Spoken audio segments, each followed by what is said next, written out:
Today, we're going to talk about one of the best remedies for your lungs, and I'm talking about the lower respiratory system. Whether you have a lung infection or asthma or even COPD, this could be very beneficial for you. So what do you have in common with these three conditions? Well, you have inflammation, you have an immune reaction, and you have vasoconstriction, where your lungs are tightening and you can't get enough air. And the common treatment for lung conditions is bronchocorticosteroids, okay? The problem is when you take it over time, you become resistant. So in other words, this steroid works less and less and less. Now, the problem with myself, not for a lung infection, but for poison ivy, is when I took steroids every single year through my 20s, I noticed it worked less and less and less to the point where one year it didn't work at all. So the more you use steroids, the more they don't work. Now, I want to talk a little bit about your lungs in relationship to vitamin D. Vitamin D is a very potent remedy for a lot of things, including inflammation in your lungs. However, there's some mixed studies that show some positive results, some less results in relationship to asthma and lung infections. But in general, vitamin D is antimicrobial. It helps modulate or regulate your immune system. And also, it's a powerful anti-inflammatory. It also supports the smooth muscle of your lungs, so it can help you breathe better. But my question is, why would it work in some people but not others? Okay, well, one interesting piece of data you need to know about is this right here. It's called polymorphism. More and more people are becoming aware of this condition in relationship to your vitamin D receptor. Okay, now you can get a genetic test to determine if you have a problem with this.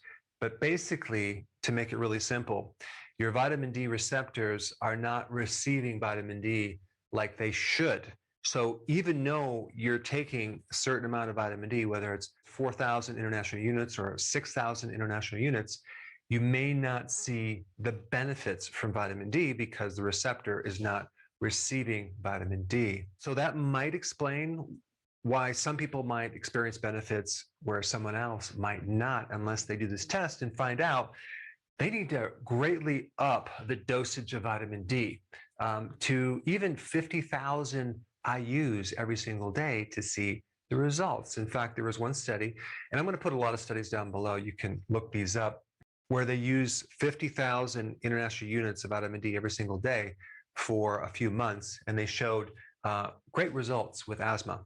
But the point is that if you have a problem with your vitamin D receptor, the normal amounts of vitamin D are not going to be effective. Then there's something else, infrared, okay? Infrared light therapy has been used for a lot of things. It can actually inhibit bronchoconstriction and help you breathe better. It's a powerful anti-inflammatory. It can even help decrease fibrosis in COPD. Plus, infrared can actually decrease pollution in the air. All right, and then we have another thing called UV light, okay, ultraviolet light.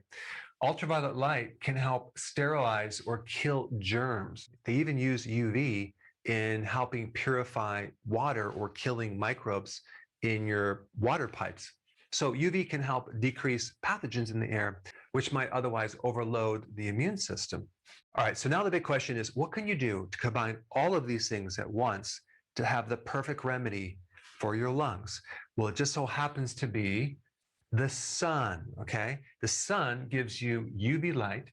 It also gives you UVB radiation that actually helps you increase vitamin D naturally, and it's very inexpensive. It's actually free.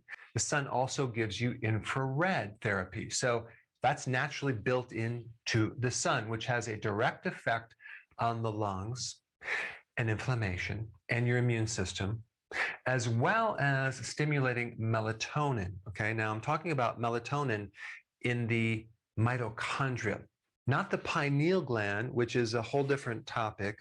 I'm talking about the other benefit of how infrared can increase melatonin in all of your cells. And so this is something new that you may have never heard about before, but melatonin has another function other than helping you sleep at night. It has a powerful antioxidant function in all of the cells in the mitochondria. It has a lot of benefits. One is for the immune system. There's another study that shows that it can actually help decrease coughing, okay? So getting more sun can give you all of these benefits. Also, one side note, vitamin D helps decrease corticosteroid resistance. So if you've used steroids in the past and they don't work, vitamin D can help correct and reverse some of that. Now, here's some things you need to know about the sun. Obviously, you don't want to go out in the sun until you burn, all right? You want to get a certain dose of the sun, the spectrum of the sun, to the point where maybe you get a little bit of a tan, but not overdoing it. Now, one really interesting thing, when you walk into the woods, all right, you'll see a lot of green plants below the canopy of trees.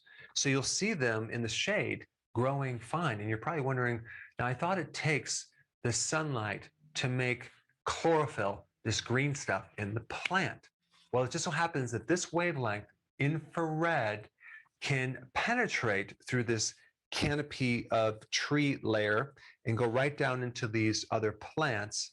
It can also penetrate through your clothing, all right? It can actually penetrate through your skull, about 2 inches into your brain, and it goes into your body. So that being said, you don't always have to get skin exposure from the sun. Just by being out in the sun, even if you have a hat, sunglasses, and layers, that infrared will penetrate your clothing and get into your body and improve your lungs. So what am I saying? I'm saying be out in the sun more often if you have weakness within your lungs. And you also get the extra benefit of being in fresh air because there's a lot of pollutants that are indoors that can also negatively affect your lungs.